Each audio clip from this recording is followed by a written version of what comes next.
No, and there was no reason to call me back, so, yeah, no, we're good.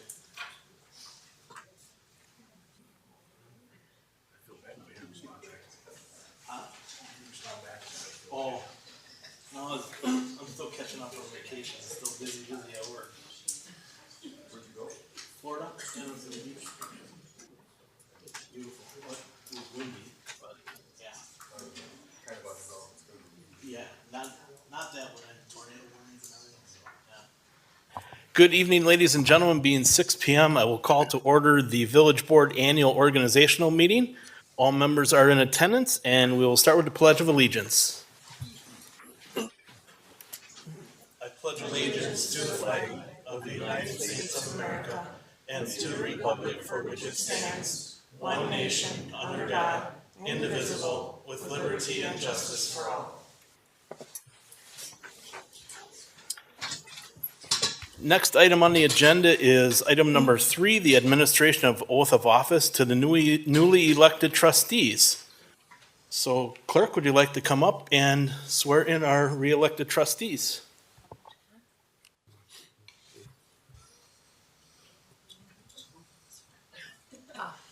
Trustee Olson? Down the line. You want me here or? Do we want it one at a time? Okay. Yeah, I can certainly do that. If you could please raise your right hand and repeat after me. I, Don Olson, I, Don Olson, having been elected to the position of village trustee having been elected to the position of village trustee for a 2-year term, for a 2-year term, but have not yet entered upon but have not yet entered upon the duties thereof, the duties thereof, swear that I will support the Constitution of the United States swear that I will support the Constitution of the United States and the Constitution of the State of Wisconsin, and the Constitution of the State of Wisconsin, and will faithfully and impartially discharge the duties of said office to the best of my ability, so help me God. discharge the duties of said office to the best of my ability, so help me God.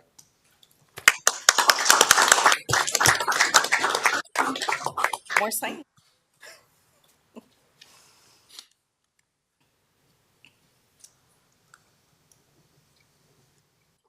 Thank you, sir.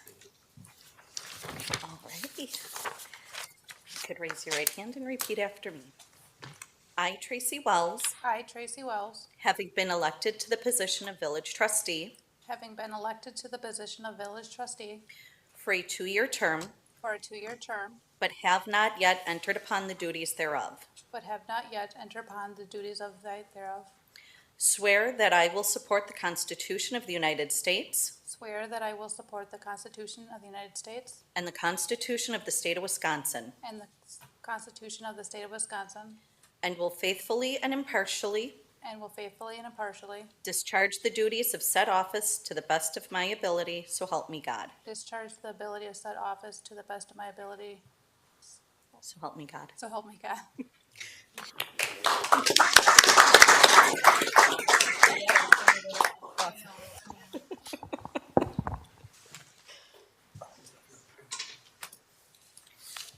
You haven't memorized, right? You should now.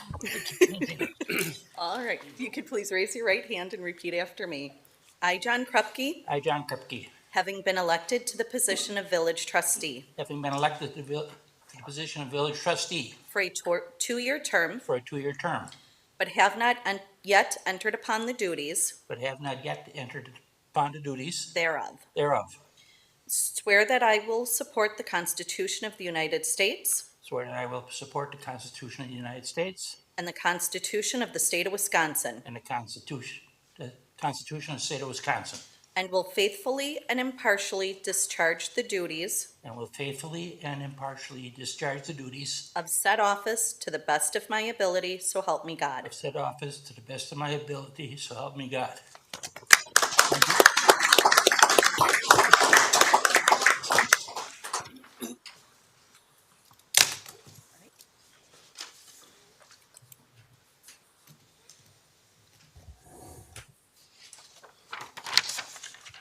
Thank you, sir.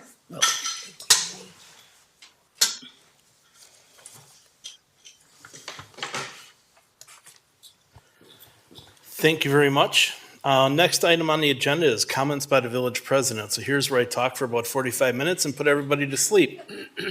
So just wanted to hit on a couple highlights. First off, want to congratulate the three returning trustees, Don, Tracy, and John. Been working with you, all of you, for many years already. And it's a pleasure working with you, and congratulations on getting reelected. So thank you for your service, and look forward to at least another year, because then I'm up for reelection next year. But looking forward to the year to come. And I just wanted to thank everybody on the board for their time and effort that they put into serving the village, and as well as all the people in the room here tonight that came to the meeting tonight to see how things go in village government, the people that are in the audience that are getting sworn in to serve on the committees and the commissions and things like that. It's not just the board that makes the decisions. A lot of the things and decisions are made at the committee level that end up here at the board. So it's very, very important to have those people in those spots and to make the whole village government work. So again, thank you for everything. Just want to, say too that, there are exciting times in the village of Jackson. We have a lot of growth going on. If you look out the door, or to the windows to the south here, we have the Oaks of Jackson, which is going gangbusters with the building for the next gen housing. We also have, other developments going on with housing, Maple Fields on the southeast corner, Morning Meadows on the southwest corner of the village. The industrial parks, you drive through the industrial parks, there's a lot of activity going on there. Cisco's finishing up their big project. Rytech has some things in the works. The industrial parks to the north, there's new buildings and new walls going up every day out there. So it's just really exciting times that Jackson is by far a stagnant community.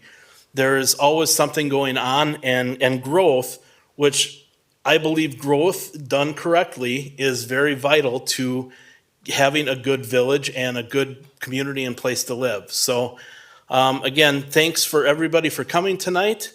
And those are my remarks. So I kept it under a half hour for everybody. And with that, we will go into the committee appointments, and we will start, we'll go right down the list. So it'll be a lot of talking and motions and stuff like that. So the committee members that are here to be sworn in, so just, we'll wait till we're done with all the appointments and everything, and then we'll have everybody that's getting sworn in come up again, and we'll do it all as one group. So with that, the first one on the agenda is the Budget and Finance Committee. So the Budget and Finance Committee is made up of the village president and two trustees. With that, I would make a motion to appoint trustee Randy Matter and trustee Tracy Wells as members of the Budget and Finance Committee for a one-year term expiring in 2025. I'll second. We have a motion by Heckendorf, second by Olson. All in favor by saying aye? Aye. Any opposed? Motion carries. Next item is the Personnel Committee. So the Personnel Committee is made up of three members. This includes the village president and two trustees. With that, I make a motion to appoint trustee Brian Emmerich and trustee John Kripke to the Personnel Committee for a one-year term expiring in 2025. I'll second. We have a motion by Heckendorf, second by Olson. All in favor by saying aye? Aye. Any opposed? Motion carries. Next one is Board of Public Works. So the Board of Public Works is made up of three members of the village board and four at-large citizen members. So I, being the village president, currently serve as the chair of the Board of Public Works. And with that, I would make a motion to appoint village trustees Engelhardt and Matter to the Board of Public Works for a one-year term expiring in April of 2025. I'll second. We have a motion by Heckendorf, second by Emmerich. All in favor by saying aye? Aye. Any opposed? Motion carries. Two citizen members of the Board of Public Works have terms expiring, Jeff Mitchell and Chris Spurna.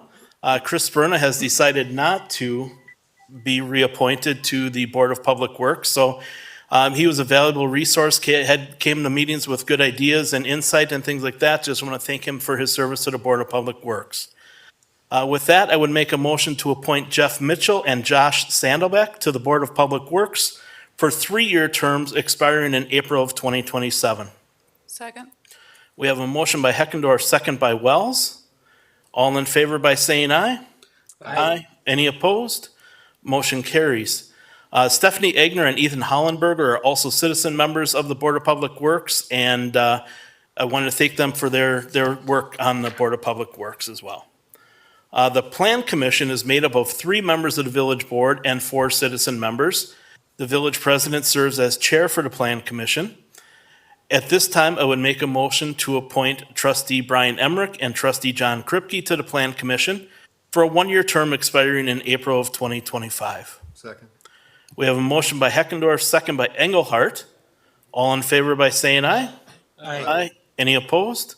Motion carries. There are 2 citizen members on the Plan Commission whose terms expire in 2024. Those members are Ryan Ganschel and Doug Wilcox. Doug Wilcox has decided not to continue serving on the Plan Commission, and I would like to extend my thanks to him for serving on the commission. With that, I make a motion to appoint Ryan Ganschel and Dwayne Hoffmeister to 3-year terms expiring in April of 2027. Second. We have a motion by Heckendorf, second by Emmerich. All in favor by saying aye? Aye. Any opposed? Motion carries. The other citizen members of the Plan Commission are Dan Reich and John Molkentine. Again, long-term members of the Plan Commission. Would like to thank them for their service to the Plan Commission. Next up is Police and Fire Commission. So the Police and Fire Commission is made up of 5 citizen members of the Village of Jackson.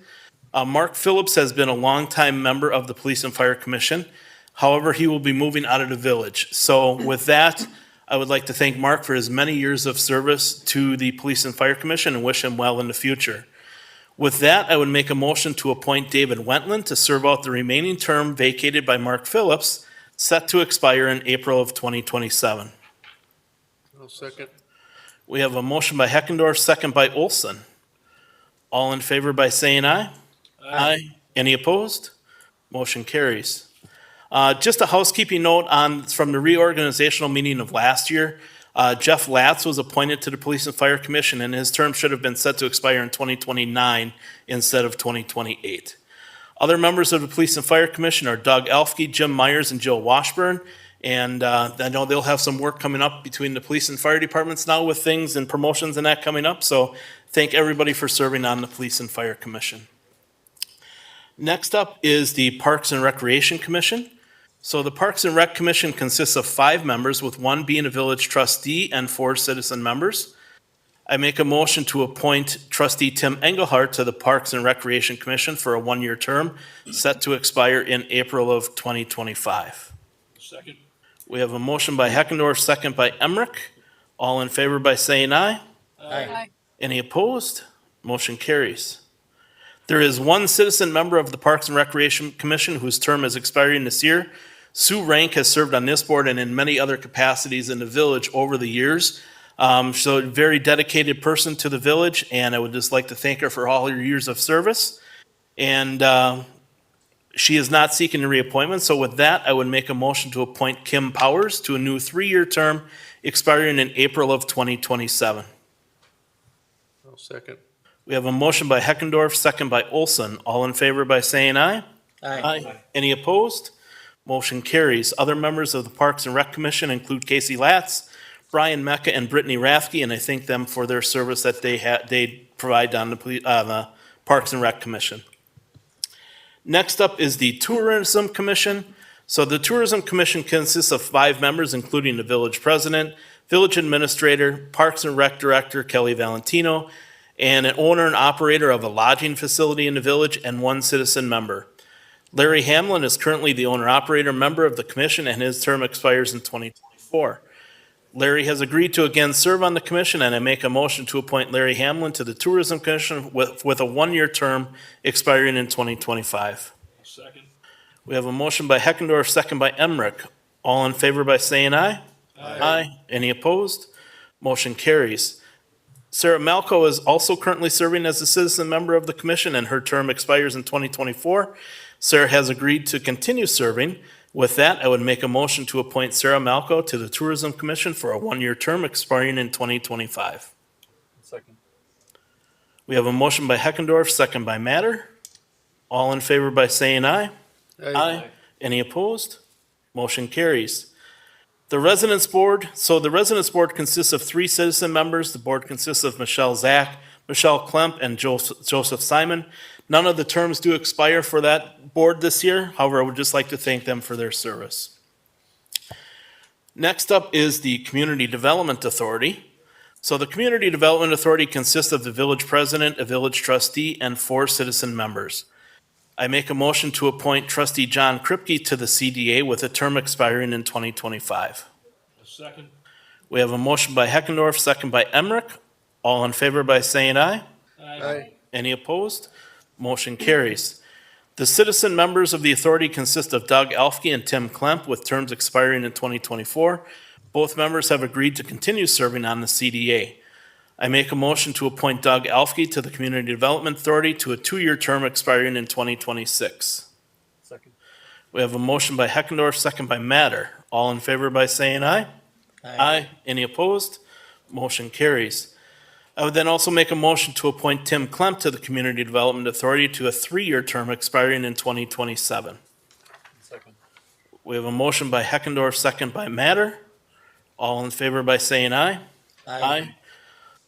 Motion carries.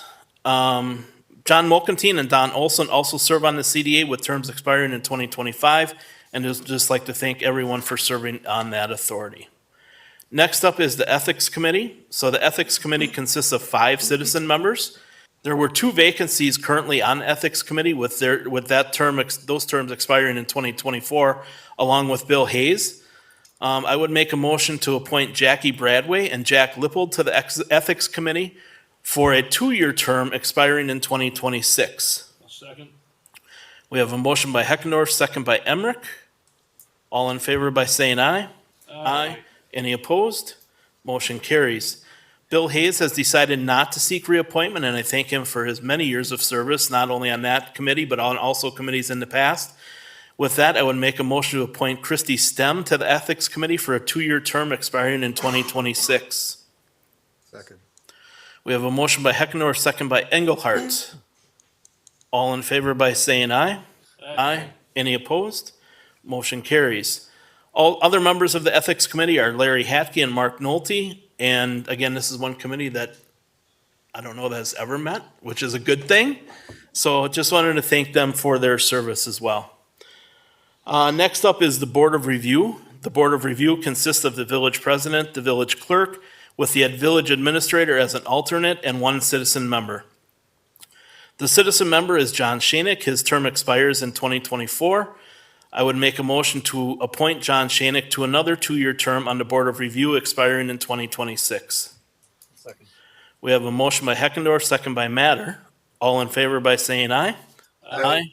Any opposed? Motion carries. Mid-Moraine Legislative Committee. So Mid-Moraine Legislative Committee consists of 1 trustee with the village administrator as an alternate. I make a motion to appoint Don Olson as the Mid-Moraine Legislative Committee representative. Second. We have a motion by Heckendorf, second by Engelhardt. All in favor by saying aye. Aye. Any opposed? Motion carries. The West Bend School District Liaison, Trustee Wells has been serving in this capacity in the past. And with that, I would make a motion to reappoint Tracy Wells to the West Bend School District Liaison. Second. We have a motion by Heckendorf, second by Engelhardt. All in favor by saying aye. Aye. Any opposed? Motion carries. Last and certainly not least is the Zoning Board of Appeals. The Zoning Board of Appeals consists of 5 citizen members. There is 1 position on the Zoning Board of Appeals that has a term expiring in 2024. This position was held by Bob Hoff, and he has requested to not be reappointed, and I would like to thank him for his past service. With that, I make a motion to appoint Steve Claybor to the ZBA for a 3-year term expiring in 2027. Second. We have a motion by Heckendorf, second by Wells. All in favor by saying aye. Aye. Any opposed? Motion carries.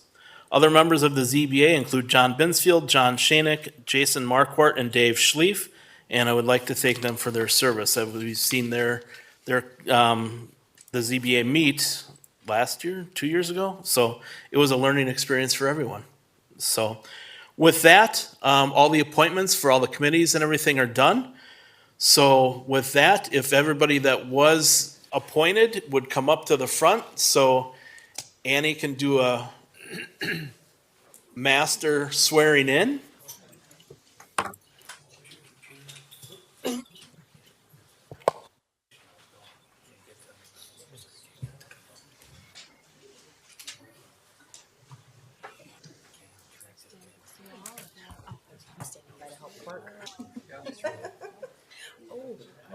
They all stood by me. Look at that. They followed you. If everyone could just gently spread out a little. Or I can move that way. Bump into each other. Whatever works. Create a nice, Social distancing. yeah, organized. flat Organized top. chaos. There we Oh, are. and I'm just gonna keep knocking over. As she swears you in, I'll just grab a lot of pens. Alrighty, let's hope I'm loud enough for the mic to pick up. If everyone could please raise their right hand and repeat after me.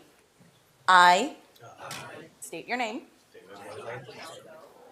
having been appointed to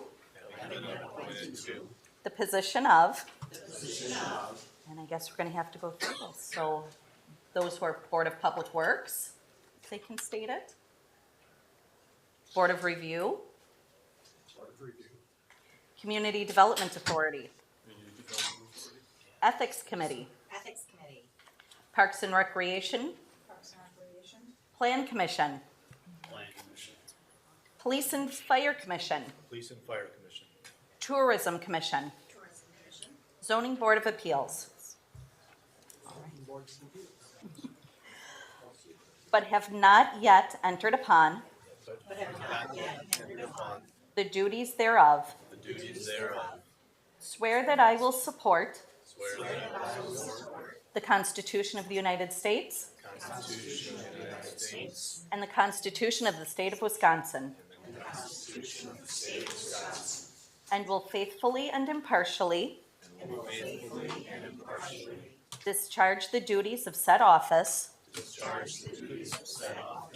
to the best of my ability, so help me God.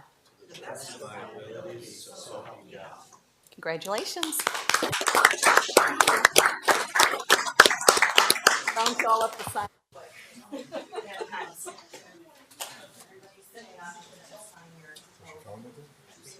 Jackie Bradway, Ethics. I mostly am alphabetical here, so. Okay. Let me give you a stack maybe. Right there for me, ma'am. Should have gone alphabetical instead of order. All right, perfect, thank you. I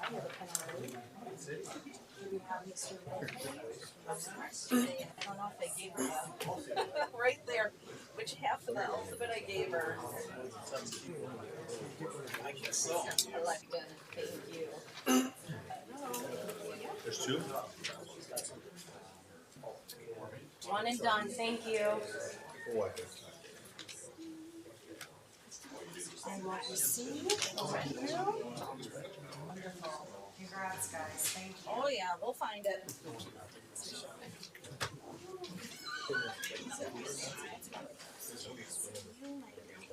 Larry and Steve. There it is.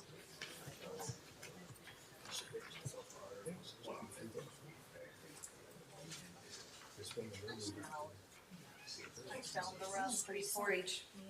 Thank you, sir. These go back here. Perfect. Okay. Wonderful, thank you so much.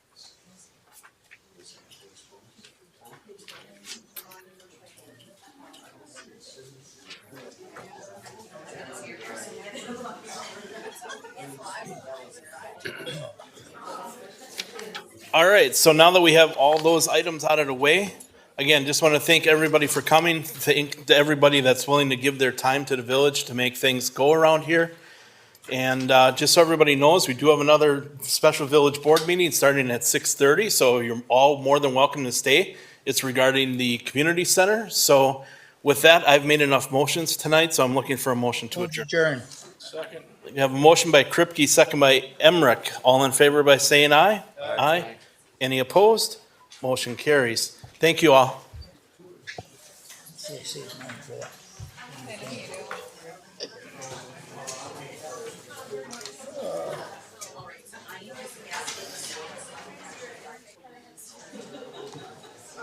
The only motion you made all meeting was to adjourn. Yes. Look, where's John? Gotta make one a meeting so that they know you really are here. Well, all right. One a meeting? At least, yes. That means he's paying attention. What happens when there's more than one meeting in a night? Yeah, can you do it for the next one? Or do I need to be alert? I don't know. Depends how long the meeting is. I might fall asleep. 2 minutes. What happened to the 15-minute total verbiage? Are we still live? She's just masking it, so it's. Oh,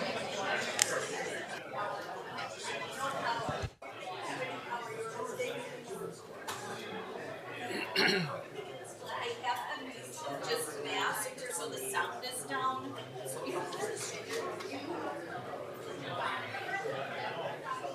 There you go.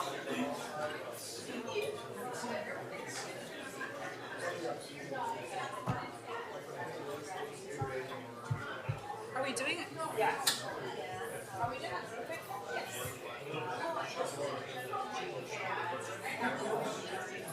So we're doing our annual trustee forum.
Well, let's see if any of the three of them change their mind with all these people there. Do you know what direction these people are? I don't know. I have no idea. I know a lot of them are supporters. I know Scott's here. Well, Right, right. He's been messaging me too, so I would Yeah, it's hard to. think most of them are to support, but there might be one or two maybe against. Obviously, the one email we got today that was against couldn't Right. come, so.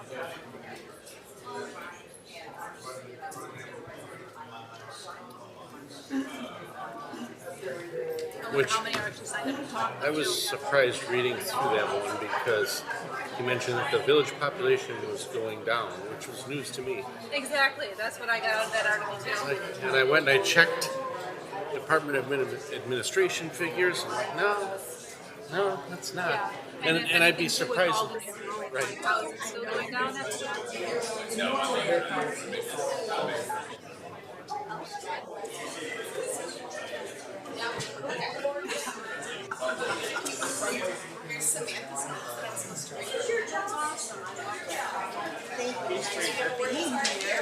I know.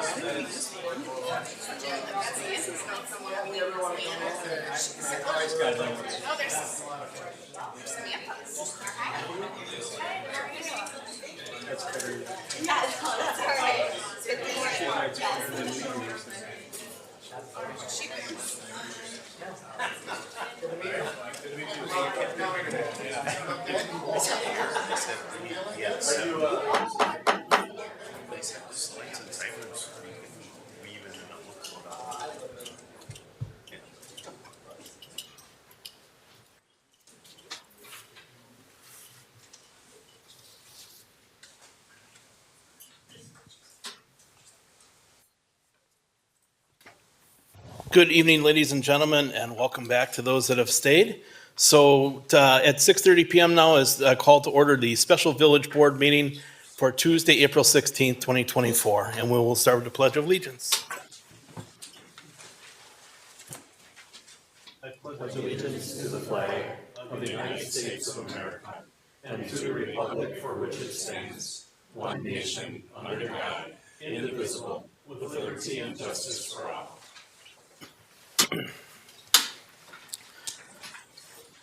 Item number 3 on the agenda is the opportunity for village citizens to address the village board. I'm assuming we do have a list of people that are wishing to speak tonight.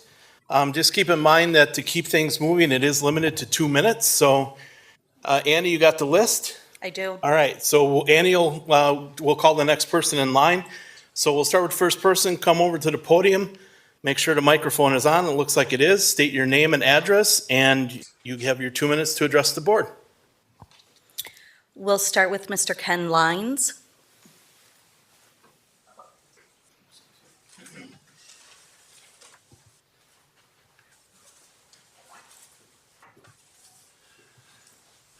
My name is Ken Lyles, and I live at 4464 Magna Vista Drive, which is in the township, not the village. But I'm here because I am one of the assistant scoutmasters for the Jackson Boy Scout Troop 765. And the scoutmaster asked me to come and share our appreciation for being able to use the facility. Sir, I'm going to have to stop you because it Okay. is for village citizens to address the board, so, Well, there's a citizen here also, so he's Okay. number to it. Thanks. yep, you bet. Next is Mr. Ethan Steffens.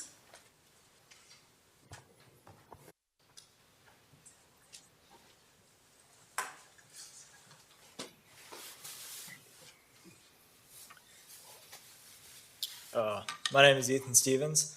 My address is N173 W20330 Crestview Drive. I'm here because I want to speak about the community center. They've been very generous about helping us, or helping our scout troop and providing a place for us to meet. And the expansion of the community center would help us because we'd be able to have more space for meeting. Thank you. Mr. Scott Middlestat.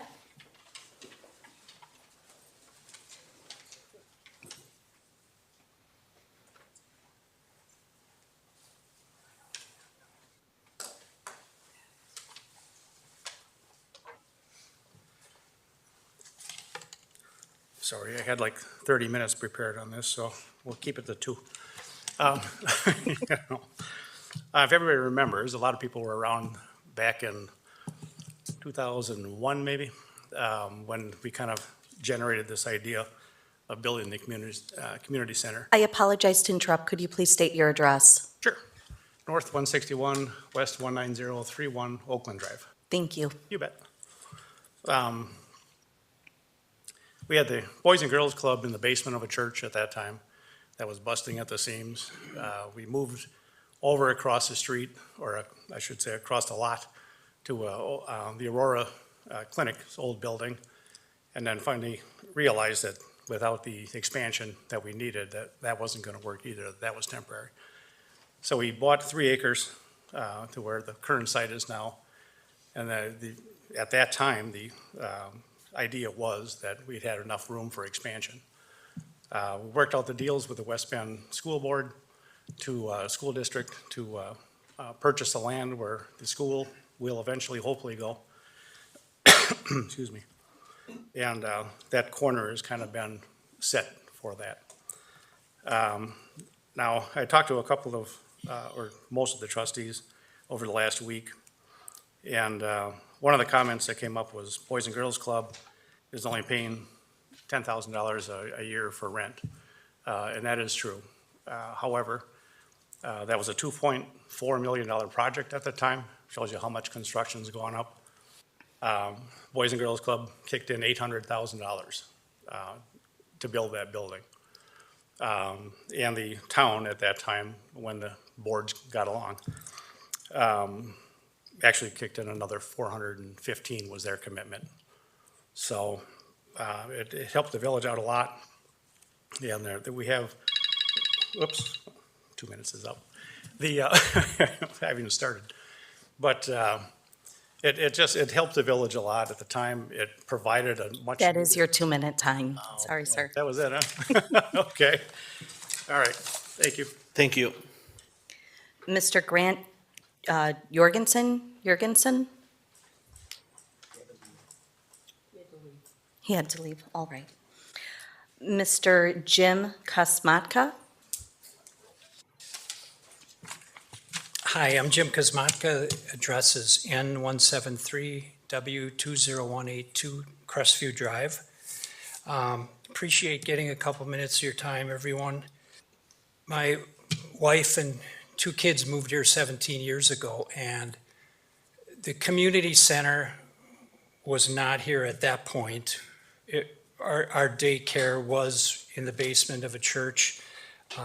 Back in the days when my wife and I, had to drive to our jobs, which that seems to be outdated and everybody's working at home now. But the Boys and Girls Club, and especially when they moved to the community center, was just a lifesaver. Just that extra hour or two, great staff, amazing staff that still remembers my kids' names, which is pretty incredible because they're now 23 and 21. Our church, Kettlebrook Church, we also use the space at the community center. Made just tons of good friends for life there. Playing bags with the guys in the wintertime when there's nothing else to do, we'd get a bunch of guys together and go there. And they always had a space for us, even though there was quilting and volleyball, basketball going on. We'd always find a room where we could play and get together. So they've always been amazing with everyone I know, whether it's neighborhood friends or the church. And like I say, it's just a great place to gather for different events, young and old. Anybody fits in at that place. So I appreciate your time. Thank you. Thank you. Mr. Ryan Latour?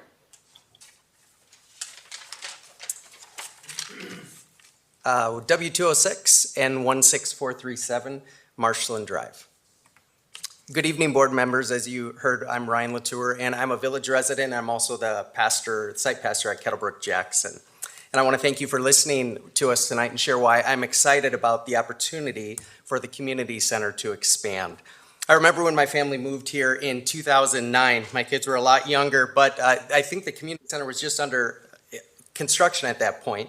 And we were excited to move to a new, vibrant, growing community. And thinking back in the time since then, and the ways we have seen the community center used, not just Kettlebrook, but Boys and Girls Club, senior meals program, bingo, community members who rent that for all sorts of parties and get-togethers.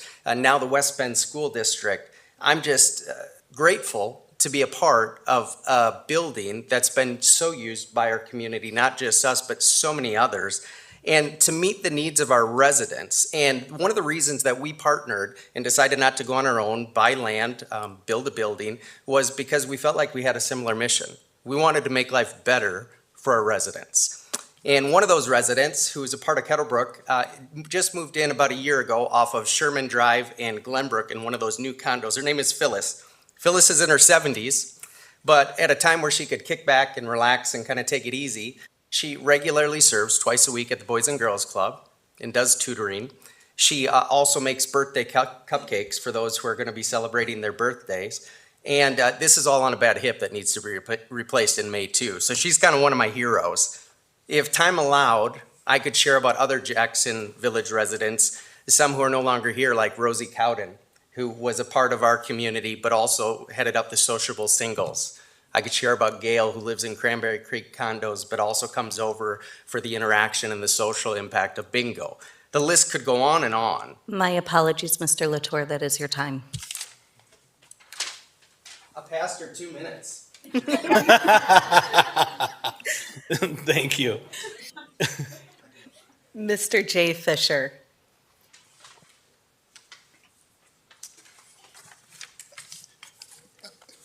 My address is 206, or West 206, North 46, or 4, let's see, what is it?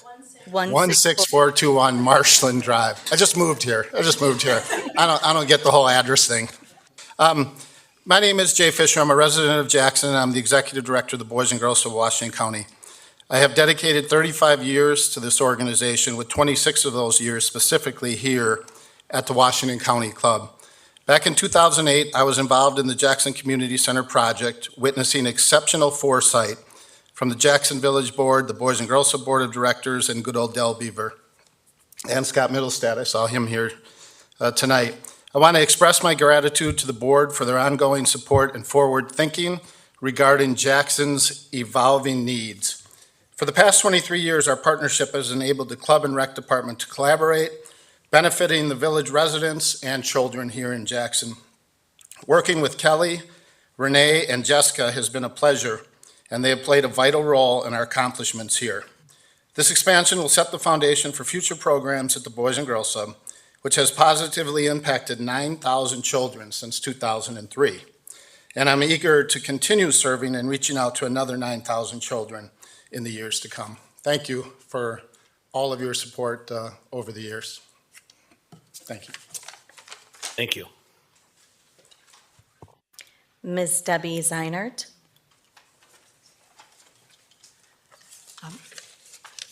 N168W20333 Main Street.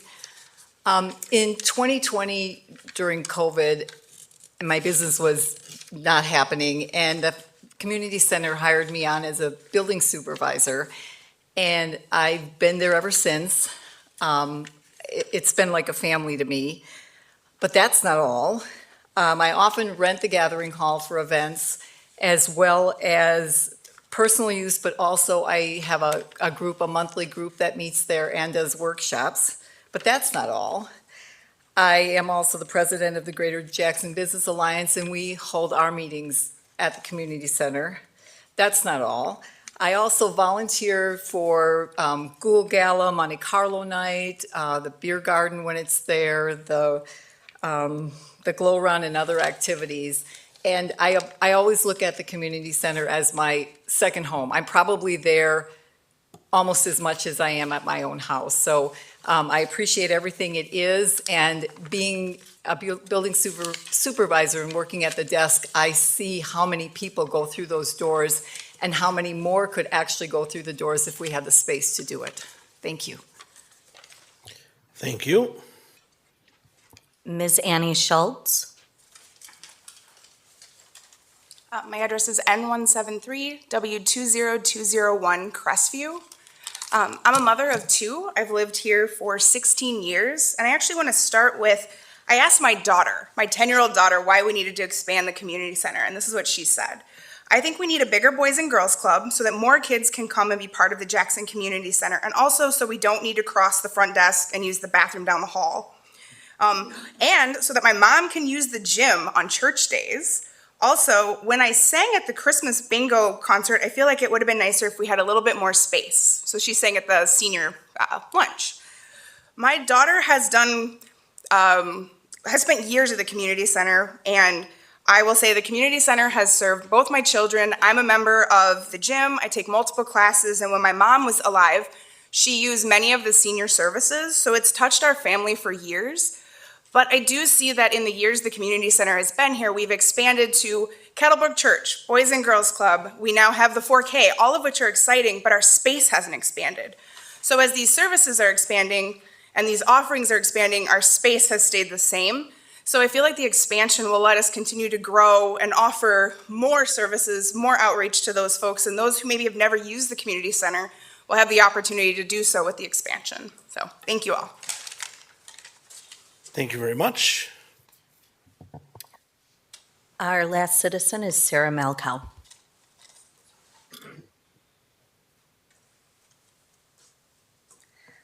I also live on Marshland Drive. This wasn't a coordinated effort, I would just like to say.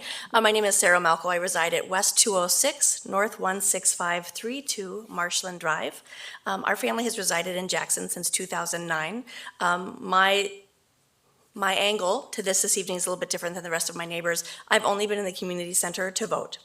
I don't use it. My children didn't use it. They were a little bit older when we arrived here. However, when I look at the community of Jackson and I look at the leaders sitting before me, you have made some very intentional decisions about the future growth of this community. You've been very bold at the investment in the fire and safety building. You've been very bold in your putting the stake in the ground for next generation housing and being one of the first in the county to support Executive Showman, You know, our growth in this community is going to continue. So the Highway 60 corridor and the businesses surround us, we're continuing to grow. And what continues to make a thriving community is investing in its future and services for its families. So if we want folks to come and to work at the North America's largest Cisco, what are we doing to draw those folks here? We're creating affordable housing and we're creating spaces for their children and families, right? We have great education, great quality of life. This investment will continue the leadership that you all have already shown in making those bold investments and looking towards the future. So I applaud the trustees, I applaud the government, the leadership of the village for making those decisions already. I would encourage you strongly to continue to make those forward-thinking decisions. I'm a taxpayer. I'm not excited about raising taxes. I don't love referendums. I like my dollars in my pocketbook. But the investment in this great community, which is why we moved here from Texas, I would implore you to continue to make that investment and continue to look forward. Thank you. Thank you. Anyone else? No one else on the list. Okay. Thank you all for your comments. Moving on to item number 4 is the resolution 24-07. Accepting and rejecting bids for the 2024 Jackson Community Center Expansion Project. Just a note, this did come from the Park and Rec Commission and Budget and Finance Committee with a recommendation to approve. To get things open up for discussion, I will move to introduce Resolution 24-07. I'll second. We have a motion by Heckendorf, second by Olson. Any discussion on this item? I have some comments. Okay, I've listened to everybody as far as how much you appreciate having the community center. One thing to keep in mind, if we do nothing but do the $1 million worth of repairs, the backed up repairs that haven't been done to the tune of $500,000, and they upgrade the security and all the rest of the things that the building needs, everything stays and remains the same and in place. Nothing's being taken away, okay? I understand your concept that you think if the thing gets bigger, that more people will participate. I don't know that anybody has stopped participating because they didn't think there was enough room. When I did a study looking at the report that was put together as far as who participates at the community center, as far as registrations, looking at the 23 year, which would be the most current year and what's really going on now, and who actually has memberships there. The memberships, which from my understanding is the fitness groups and everything else, in that respect, that's less than 10% of the community. It's not the majority of the community, and it's not the reason people are buying homes in Jackson. People are buying homes in Jackson because it's a nice place to live, and there's affordable housing here. That's not just back here, but other community developments are taking place as far as like Morning Meadows and whatever, where it's, people are building houses that people can afford. When you come down to registrations, our registrations are like 23% of the community. That means that when we build this building, if we go ahead and say we're going to tack another bunch of taxes on people, 75% of the people are paying for something they don't use. That's not the way we're supposed to do things. I think the prudent thing to do at this point would be to do the $500 of backed up maintenance that hasn't been, $500,000 worth of backed up maintenance that has not been done. Probably spend another $500 on security and bring the facility up to code where it should be as far as the alarms and the door locks and everything else. It's not responsible to increase taxes over the next 20 years with something that, again, 75% of the people are paying for something that less than that uses the facility. The other thing, when I look at the projections that we had for the financing of it, we get to a point where the people from Elders are suggesting that we might be getting a little overextended to a degree. If you eliminate the $5 million that we'll spend $1 million fixing the building, but we'll still save $5 million by not doing the expansion right now. That keeps all that in line. I don't think it's a good idea for all the taxpayers in the community to be charged to build something that really is, as much as it's used right now, and appears to be crowded by the 23% or whatever people are using it. What we really should be doing is looking at increasing the fees to use it so it can support itself. Right now, the board, the village, is paying, I think it's $265,000 a year to subsidize the facility right now. That'll only be larger if we have larger staff and a larger facility, unless we find a way to make it support itself more.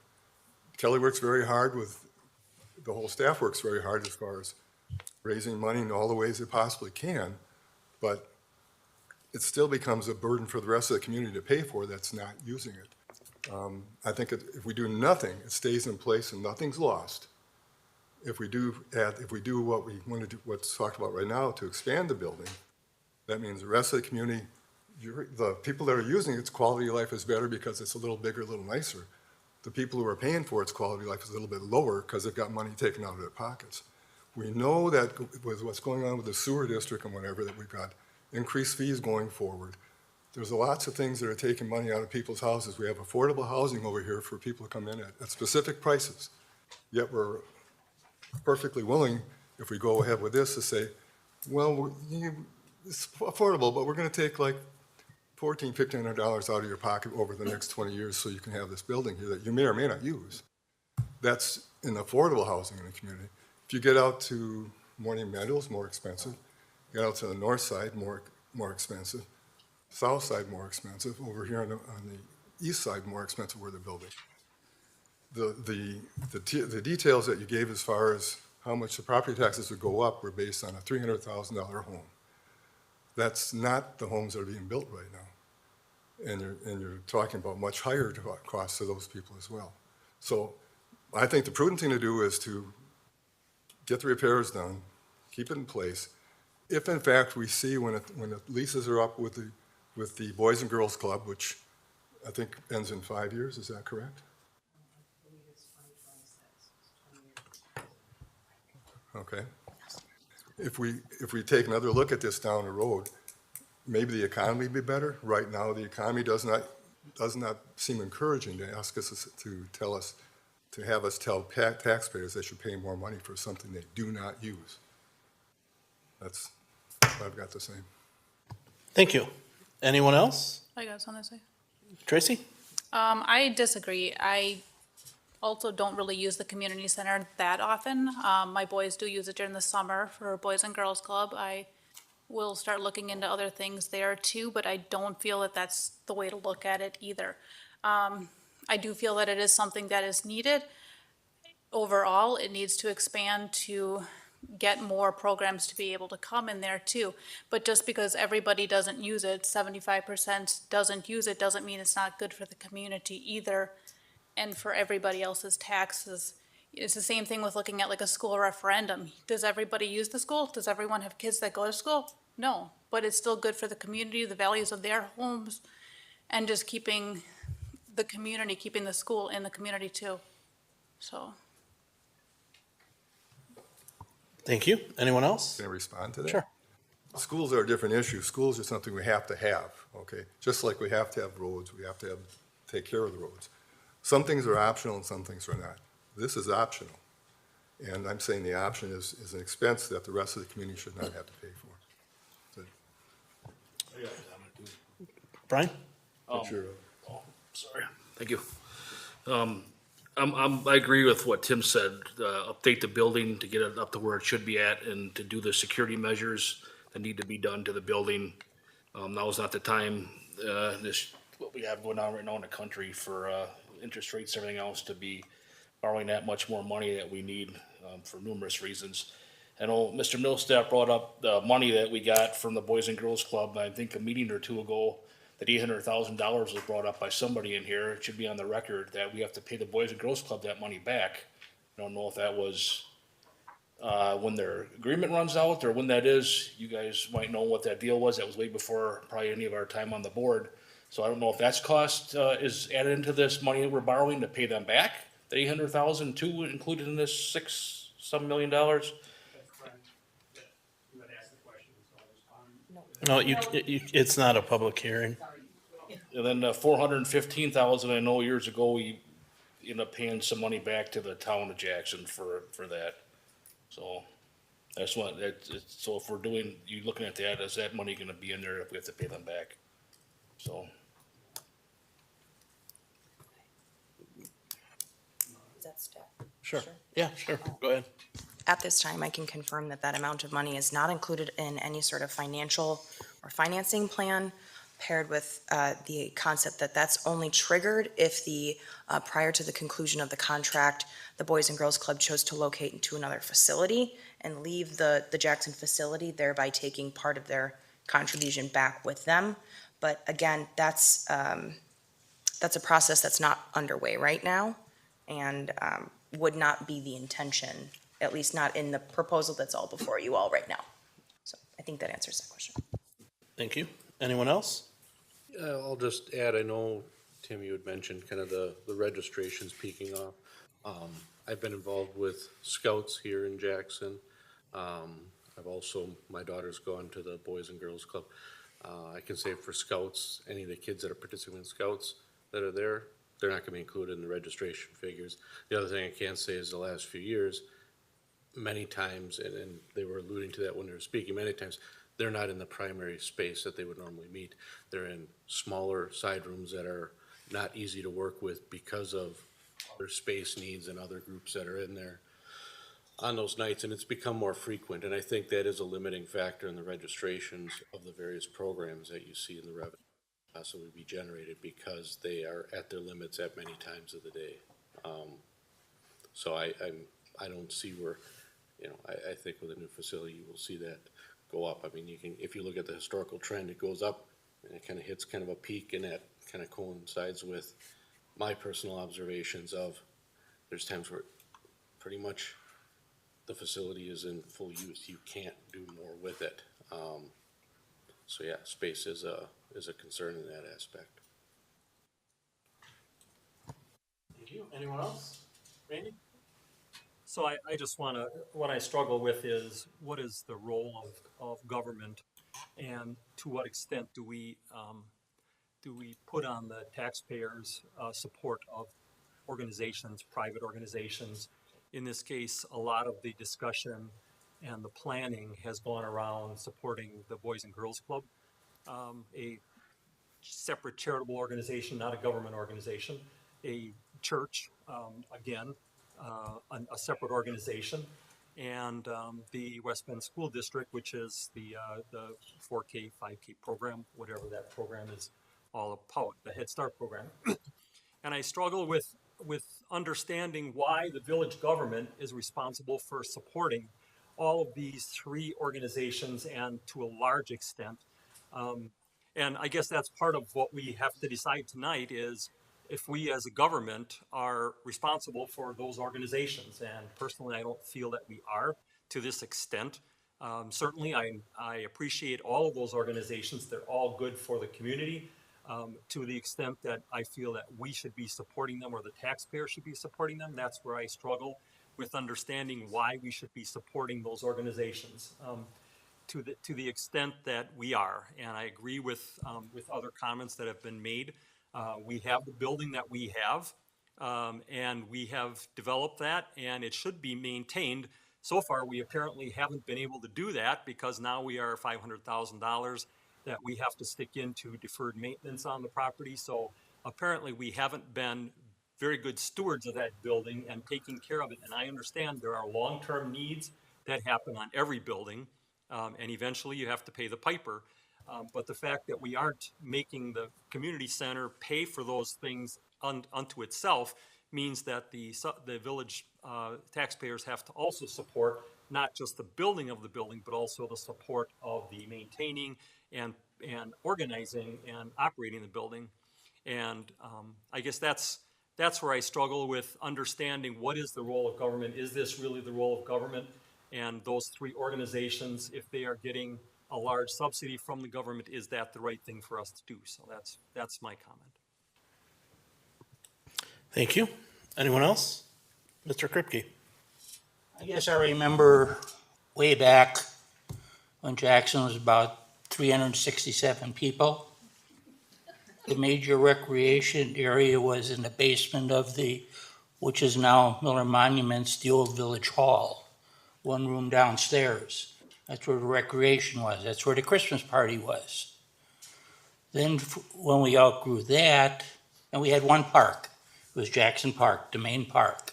There wasn't much there, but it was a park. It was a mowed down field.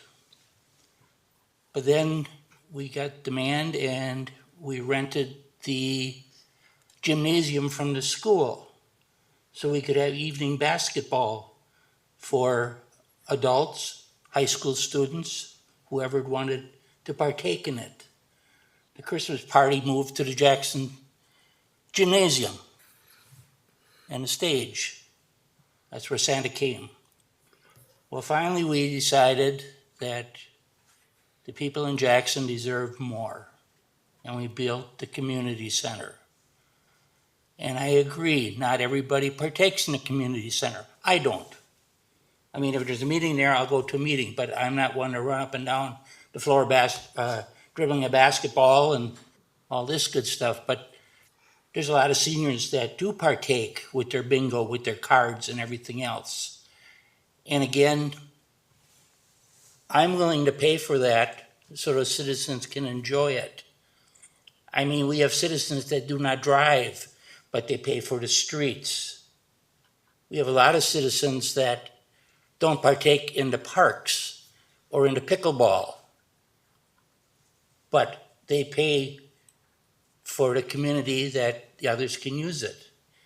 And again, it's something that we're doing Oaks of Jackson to attract people here to work in our industries so that they're not working someplace else.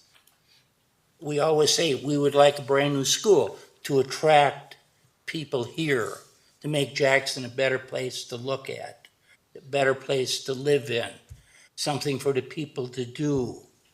Well, the community center is the same thing. Now it was built, what do we say, 10, 15 years ago?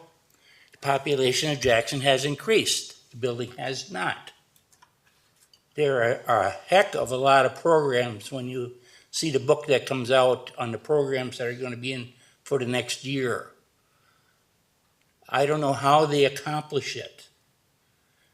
I would say it's good organization, but you need the room to do it. And everybody crammed on top of everybody else doesn't do anybody a favor. And I just believe that now is the time to let's improve it, make sense of it, and not just we have it and let's keep going with it. Thank you. Anyone else? So I just have a few things to say about it. So I was a much younger person when the community center was built, however many years ago. And being maybe not having as many cares as what I do now, I'm like, wow, what do they need that community center for? However, now when I do go there for meetings and events and things like that, I do see the importance of the community center and what it provides to the community, what it could provide with going ahead with the addition, could provide more services and things like that. Echoing what Trustee Kripke just said, you look at the activity guide, and those things in the activity guide are not Kettlebrook Church. Those are not the Boys and Girls Club. Those are not the West Bend School District. The things in that activity guide are things being put on by the Park and Rec Committee. Again, echoing what John just said, there's a lot of programs that go on there, and it's amazing to sit there once in a while after a meeting or something. It's amazing to just sit in the lobby and people watch and see all the different demographics of people that come in and out of that building. You have kids coming in car seats being carried, and you have people that are 85, 90 years old playing cards and getting their social interaction that they would not get. And I know we're not looking to cut things and get rid of it, but we're looking to improve the experience that can be had at the community center. What is the role of government? Maybe just a little bit of response. I think the government is to provide, public safety for people who live here, but it also is to provide the amenities to have a good way of life in the village, whether it be the parks. Or, if we, look at the parks, the improvements that have gone to the parks in the last few years are amazing. We have new plans. We're looking at buying more parkland over on Hasmer Lake later this month. We're always planning for the future. Some of the trustees weren't on the board. I was not on the board when this building here was planned and built. There was a lot of negative feedback. Why do we need such a building? Why do we need such a building like this? If I was on the board at that time, would I have had some conversations on things that maybe I didn't agree with that were being done the way they were? Absolutely. But now that we're in this building, what a crown jewel of the village to have this. This building now, there's no way we could build this building for what it cost us when we did build it. Village of Slinger is looking at just the police department in excess of $20 million to build. And we were far less than that to build this whole building, which encompasses village administration, police, and fire departments. Things do not get cheaper. You talked about, maybe we should wait until the economy improves, things like that. I get it. Trust me, I get it in my personal life and my career. I get it that things are not the greatest with interest rates and things like that. However, the cost of things, if we wait even 3, 4, 5 years to do something like this, there is a chance that we could be looking at double the cost to do it. In response to the percentage of residents that are using the facility, we have a police and fire department that their budgets combined are millions of dollars a year to provide the public safety. Do we have to provide the public safety to our residents? Yes, absolutely. Do we necessarily have to provide it at the level that we are? No. How many of our residents use the fire and EMS over the course of a year? I'm betting it's a smaller percentage than that use the community center from a percentage standpoint. I just think the time is right, and I know not everybody, and I've run on this, I've always brought this up since I've been involved in local government. There are decisions that you have to make that are not easy decisions to make. Not everybody will agree with you. Not everybody will disagree with you either, but you have to make the decisions not for 1 or 2 people. You have to make the decisions for the village and the area as a whole. And I wrestled with this, especially when the bids did come back, that it did come in higher than what we were anticipating. But I do believe, we have it worked into our financial plan with Ellers, which we'll get to that. Maybe get to that at some point during the course of this meeting. It's not, I just feel now is the time to do it. And with that, I don't have any further comments. Does anybody else have any comments? I have a question. What additional services will be yielded by making the building bigger? I'm sure there's plans to offer different programs. That's not my forte. That's not my job. I can answer that quickly. Absolutely being able to expand our programming, because we are landlocked, especially timing-wise and space-wise and room-wise. Like several trustees said, if you sit and just watch what happens in an evening, you'll see. If you attend some meetings, sometimes because you've had to get moved to a different room, or we're shuffling one group out as quick as we can because we have another group coming in right on their heels. If we had the space, we could certainly run additional programs. Not only that, our rentals, that's where we make quite a bit of revenue, is on our rentals. And we're running out of space to have rentals. And there are times when there's a baby shower in the dance studio. We just had a wedding in the gym while there was a birthday party going on in the gathering hall. I mean, there's things going on simultaneously all over that building on the weekends. If we had a little more space, now we could add another 2 or 3 rentals every weekend on Saturdays and Sundays, on evenings. We have local businesses. I think that's a huge component that has been left out of this whole conversation, is the impact that that building and our department has on our local businesses. We entertain Holland's Heating and Air. They have all their large regional meetings at the community center. They bring all their trucks. They're there. Carry Ingredients. Cisco has large training meetings. I mean, when you hear us speak of this community center as a hub of Jackson, you better believe it's the hub of Jackson. And when you look at these statistics, this is a very small snapshot of all the usage. And yes, you can take a look at the other user groups, Kettlebrook, the Boys and Girls Club, West Bend School District, the Aging and Disability Resource Center, and say, well, that's not, this number. They're still residents. They are still your community, and they are still using that facility. And I think that's something we can't lose sight of, that it is so much bigger. When you look at that little note that I have on this chart, it is so much bigger than just those numbers. But those numbers alone are really big numbers. For a small community, we're really proud of what we can put out. And yes, if we had the space, we could put out even more and make more things available. So this is where we're at right now, and we wouldn't have come to this board to ask for it if we didn't need it. We have always managed our department in an incredibly fiscally responsible way, and I think anybody who's been along on this ride with me for the last 23 years knows that to be true. We wouldn't be here if we didn't feel we need this to be more successful and to keep meeting the demands of our growing community. So, yes. Thank you. Any other board comments?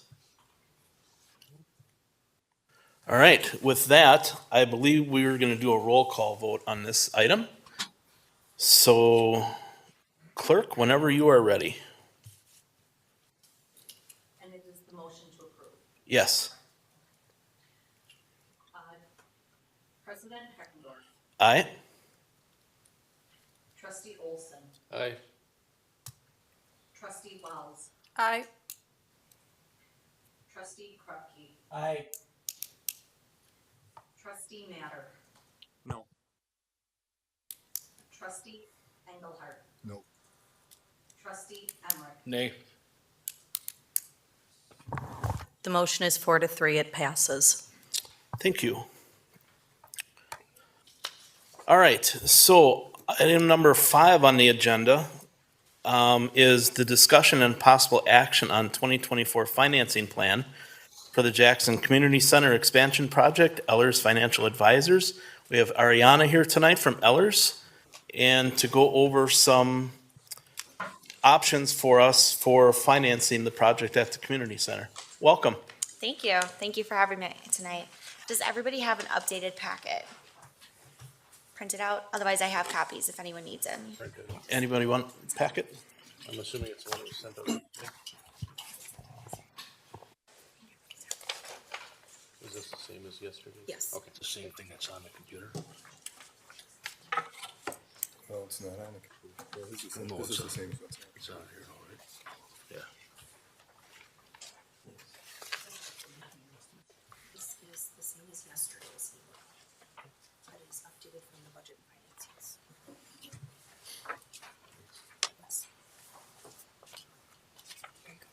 Thanks. All right, thank you. And thank you for having me. My name is Ariana. I'm here with Ellers tonight to talk about the preliminary financing plan for the community center project. We'll also touch on the capital improvement plan that we discussed last year during the 2023 financial management plan process. So we'll get into that portion as we progress throughout the presentation. So if you turn to page 2, just kind of highlights what I just talked about. We'll be talking about the impact on the debt service levy and tax impact, as well as the GO debt capacity. And then we'll also talk about future projects over the next 5 years and what that does to the financing plan as well. Later on, we'll also talk about a few alternative options with cash and what we can do with that to further impact this plan proposal. And then ultimately what we're looking for is a decision on what option you guys feel is best to move forward with the financing plan. So turning to the next slide, titled Sources and Uses. This is ultimately the overall financing plan from the beginning. This is what we're looking at from a base. So you'll see on the right-hand side, the project costs come in at just under $6 million, but the overall GO notes issue size is $5.9 million because of a few things. First off, there's $184,000 of cash from a decision made during the financial management process last year, ultimately to downsize this issue. Now that $184,000 that was decided to levy was made, that decision was made to use towards the capital projects fund. It was not specifically made for this project at the time. It was just made for whatever next issue we had, we would use it to downsize the amount we need to borrow for. So that's where you're seeing that amount subtracted on the right-hand side. Then we add in the estimated cost of issuance, which ultimately gets us to the $5.9 million that we'd be looking to borrow for. Again, we will talk about a few different options for applying cash, which is a result of a transfer from TID4, which we'll talk about later on. Turning to the next slide, GO notes levy impact. This is just a highlight of what our recommendation is.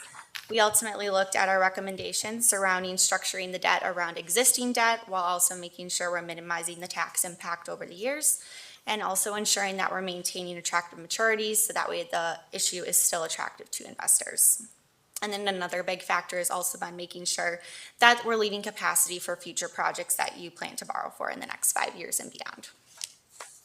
So what does that look like? Turning to the next slide, you'll see the chart outlining this. On the left-hand side in blue is your existing debt profile. No additional financing being factored in. Takes a look at what your debt service levy is today. On the right-hand side, the orange and the tan portion shows you the impact to the debt service levy with the addition of the $5.9 million debt issue. Ultimately, the biggest number that we're looking at is on the bottom right-hand side in the dark orange. Shows $1,444. That is the amount over the 20-year life of the issue that would be going towards this debt service project for a sample taxpayer in a $300,000 home. So if you take a look at the levy change, second column in the tan, levy change from prior years shows the impact to the overall levy year over year. The reason it does go up in 2025, again, is because of the initial impact of the financing this year. That really is from the additional interest rate. And then afterwards, we've structured the debt in a way that reduces that levy change to allow capacity for future borrowings as we progress with the capital improvement plan. Do we have any questions so far before I proceed? I just have one question on that 144408, that cost to sample taxpayer. Mhm. Is that the amount for this project based on a $300,000 home that we were talking about? That's correct. Okay, thank you. Yes. One other question, similar topic, is that, assuming any future growth in the houses in the village? I'm not entirely sure on that piece. I can get back to you on that though. Unless, Jen, do you have any insight on that about the growth? Are you speaking to value or Well, additional? Additional units. Value of I mean, the not only village. Value, but additional units too. That was a part of the comprehensive financial management plan. We had an assumed rate of growth, an assumed levy limit, and incorporated the addition to the village. That's a 2030 opportunity. So those were baked into other facets of the FMP, but roll into and So they're rolled into this figure. correct. And if this figure feeds to the rest of that plan area. That it does, yes. Okay, then we can confidently say yes. Thank you. All right, and if we flip to the next slide, this slide really focuses on what this financing does to your GeoDebt capacity. So as we discussed during the financial management plan last year, while statute requires the limit of GeoDebt to be limited to 5% of your equalized value, as a best practice to make sure that as a healthy standard for the community when you're looking at a rating agency, we really only recommend to use half of that 5%. So that's why in the chart here, you'll see the statutory limit at 5% where you are at. And then on the right-hand side, you'll see what it looks like if you're only using 2.5% of that equalized value. So in 2024, that's when it jumps to about 78% of that 2.5%. In reality, though, that's not even 40% of your full statutory allowed amount. This only shows the impact of the 2024 financing. However, we do have a different scenario ran that we can provide separately if you're interested in that shows for future projects over the next 5 years, you're still remaining within that limit of the 2.5%. So still have a healthy amount of room there. All right, next page, looking at the future. So far we've just been looking at figures related to the 2024 financing for the community center.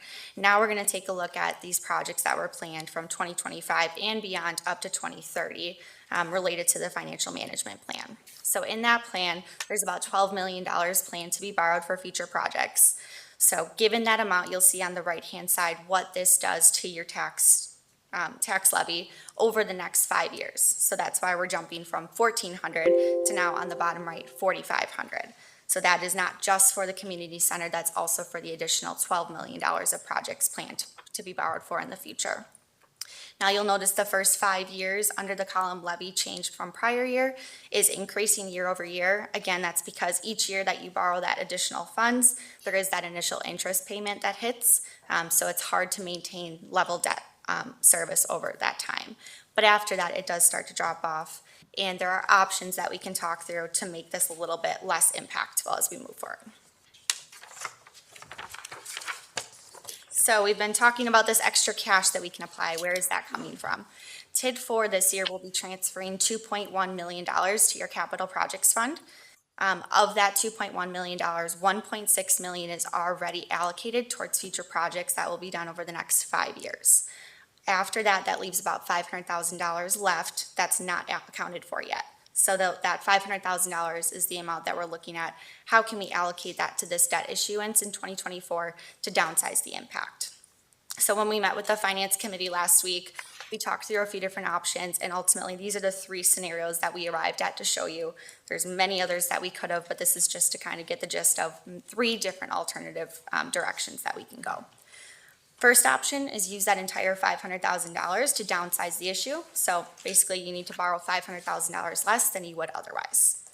Second option is rather than to put that entire $500,000 down up front, you can apply it to the debt service fund over time and abate the tax levy. So alternatively paying it year over year for 5 years. So not getting that money out the door right away, but maintaining it, having a little bit more flexibility of what you do with those funds in the interim. And then option 3 is a combination of the 2. So applying some upfront to downsize the issue while also still abating with the remainder. Yeah. Ariana, if I can steal some of the fun. Yeah, absolutely. We will walk through each step with Q&A, but ultimately option 3 is where the final analysis led the financial advisors to recommend the board consider heavily. That doesn't mean you should or have to, but it's just where number crunching led them to recommend. So I yield back to you, sorry. Yep, no, thank you. Just one other note on this slide, all of these options are looked at on an equal playing field. So basically they all result in the same outcome. So at the end of 29, the capital projects fund cash balance is the exact same for all 3 scenarios. So just wanted to make sure you were aware of that. All right, next slide. Now we're looking into option one a little bit further. Again, this is factoring in all 5 years of projects, not just the 2024 financing. So what we're comparing the bottom right number to is that 4,500 that we saw before. That's kind of our base of what it looked like if we did nothing. Now this is option one, what it looks like if we downsize the debt issue by $500,000. So because you'd be borrowing less money, you are saving interest, about $250,000 over the life of the bond, or excuse me, the notes. And then if we look at just for that 5-year period impact, it's about $123 less than if we didn't apply any of that $500,000. You will note that the tax levy does still go up in 2025 slightly. It doesn't eliminate that issue of the structure because of the interest when borrowing, but it does lessen the impact.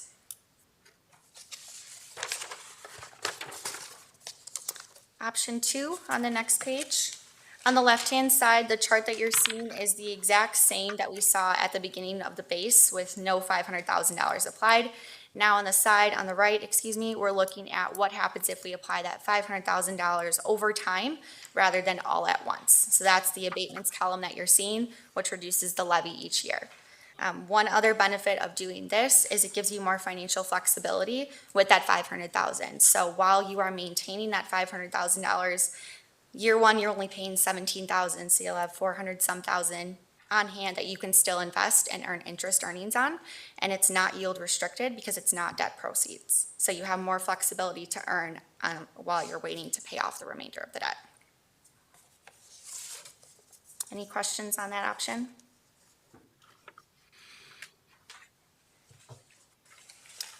All right, and option three, again, is a combination of these two.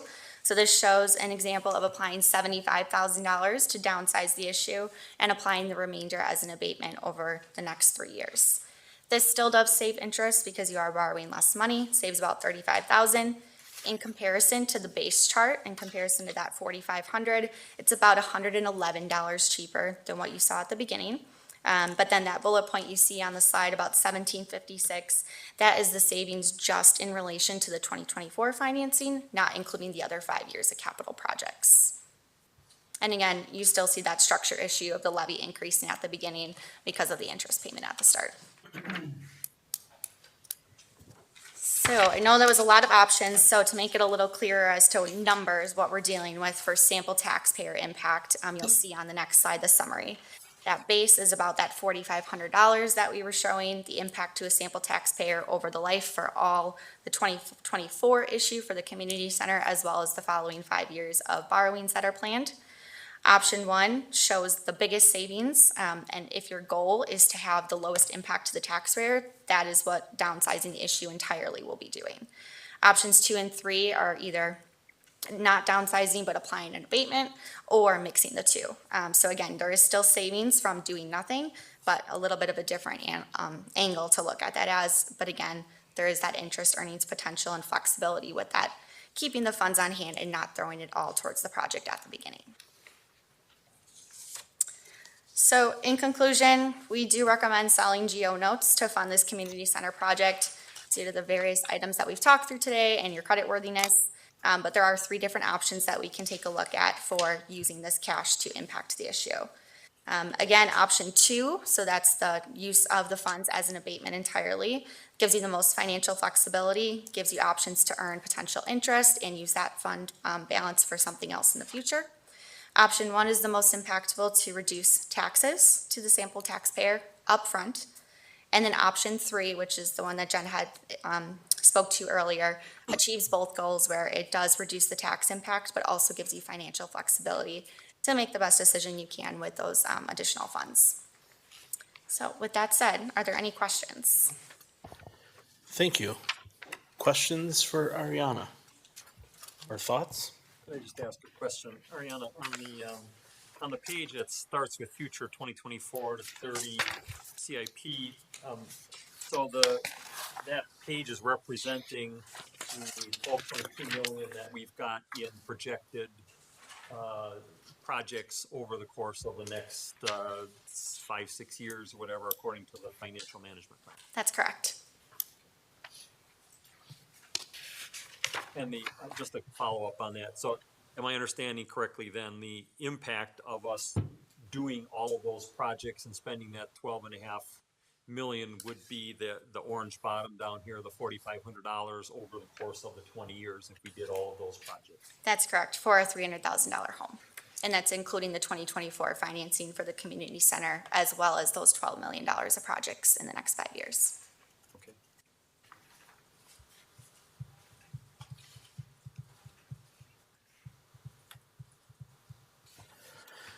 Anyone have any thoughts on which option would look more favorable? They all kind of have their pros and cons. Yep, definitely.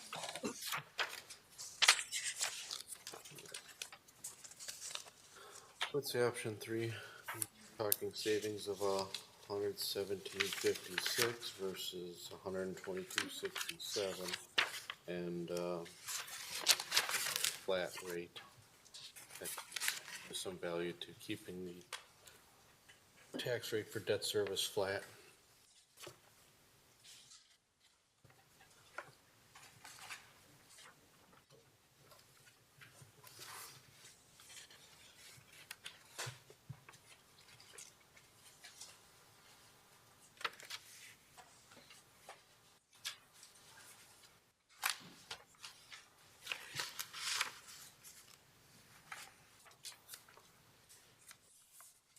Got a quick question. What kind of an interest to return rate were we looking at as far as the paying part of it down at a time and actually getting return off of what the borrowed amount is?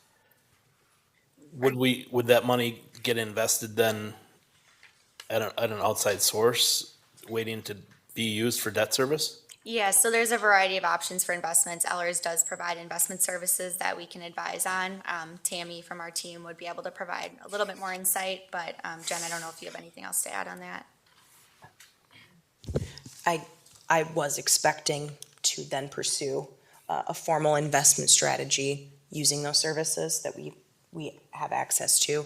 I don't think we need any sort of metrics like the money market account or the LGIP.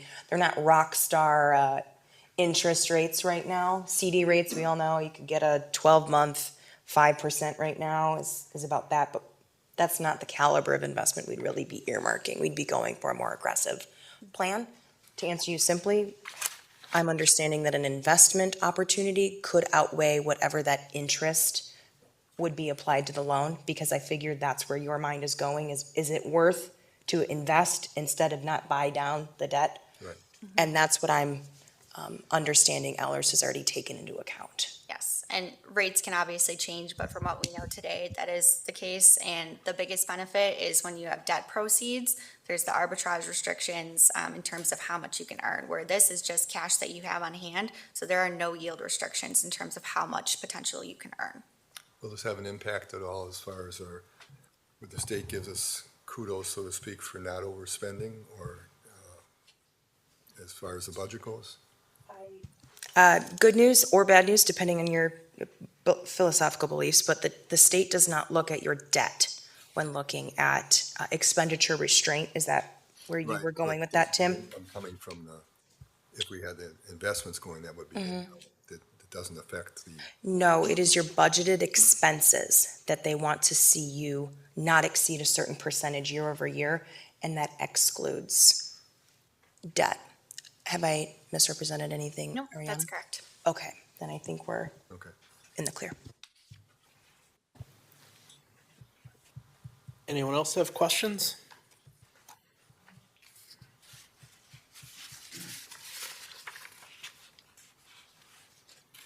So you're looking for some insight and direction tonight, which option to pursue, correct? Yes, that's correct in terms of option. Timeline-wise, we wouldn't actually be moving forward with any authorizing resolutions today.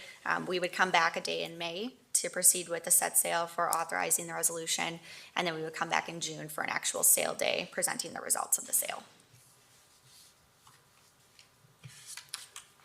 And these numbers can change according to whatever the interest rate for the note comes up, obviously. So a question on that. So the it would be Go Notes, right? Correct. So if rates do come down in the future, what is the ability to refinance those at lower rates? Are we locked in and can't do anything for a certain time period, or how does that work? There would still be a call date that you would have to wait for, same thing with GO bonds. About It's typically around 7 years-ish, give or take. But yeah, I don't know exactly until we get to that set sale when we'll have the pre-sale with the results we can present. Okay, thank you.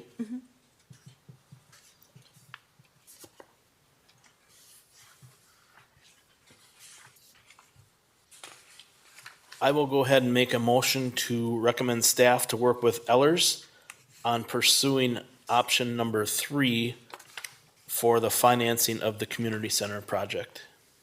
I'll second. We have a motion by Heckendorf, second by Olson. Any further discussion?